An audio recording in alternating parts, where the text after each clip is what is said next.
మీ ప్రభుత్వం పనిచేయలేదు.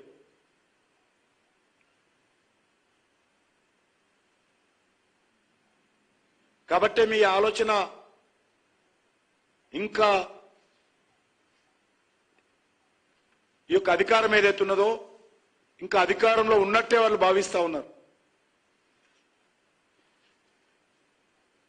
BRS party నాయకుల కాళ్ళ కింద భూమి కదిలిపోతున్నా ఇంకా వాళ్ళు అబద్ధాలు ఆడడము, ఆరోపణలు చేయడము మానలేదు. బీఆర్ఎస్ పార్టీకి, కేసీఆర్ కుటుంబానికి అబద్ధాలు ఆడడంలో వాళ్ళని మించినటువంటి వాళ్ళు లేరు. అబద్ధాలతోటే వాళ్ళ రాజకీయాలు నడిపించారు. ప్రజలను మభ్యపెట్టడమే, ప్రజలను మభ్యపెట్టే మాటలతోటే వాళ్ళు 10 సంవత్సరాలు పరిపాలన చేశారు.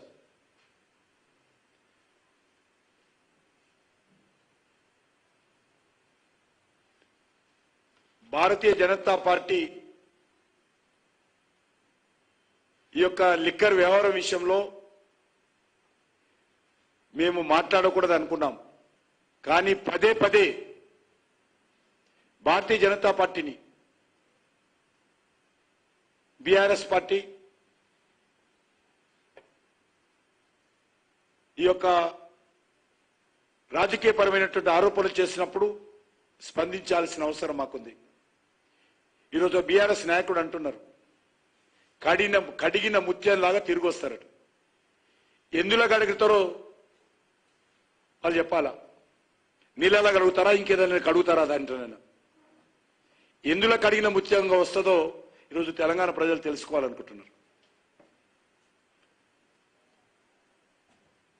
న్యాయస్థానంలో బెయిల్ దొరకలేదు. మొత్తం సాక్ష్యాలన్నీ చూసిన తర్వాత ఈడీ అనేక వివరాలు న్యాయస్థానం ముందు పెట్టిన తర్వాత అనేక రకాలుగా కవిత గారి న్యాయవాదులు వాదించినప్పటికీ కూడా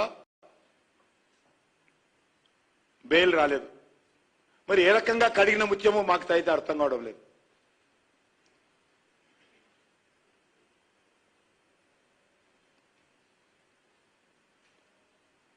నేను మరొకసారి కోరుతా ఉన్నాను, మాకు ఏ రకమైనటువంటి సంబంధం లేదు. కానీ భారతీయ జనతా పార్టీ మీద విమర్శిస్తే మాత్రము ఖచ్చితంగా మేము ప్రతి సవాల్ చేస్తాము. ఈ యొక్క కేసీఆర్ కుటుంబం యొక్క అవినీతిని ప్రజల ముందు పెట్టేటువంటి ప్రయత్నం ఇదే విధంగా కొనసాగిస్తామని కూడా మనవి చేస్తా ఉన్నాను.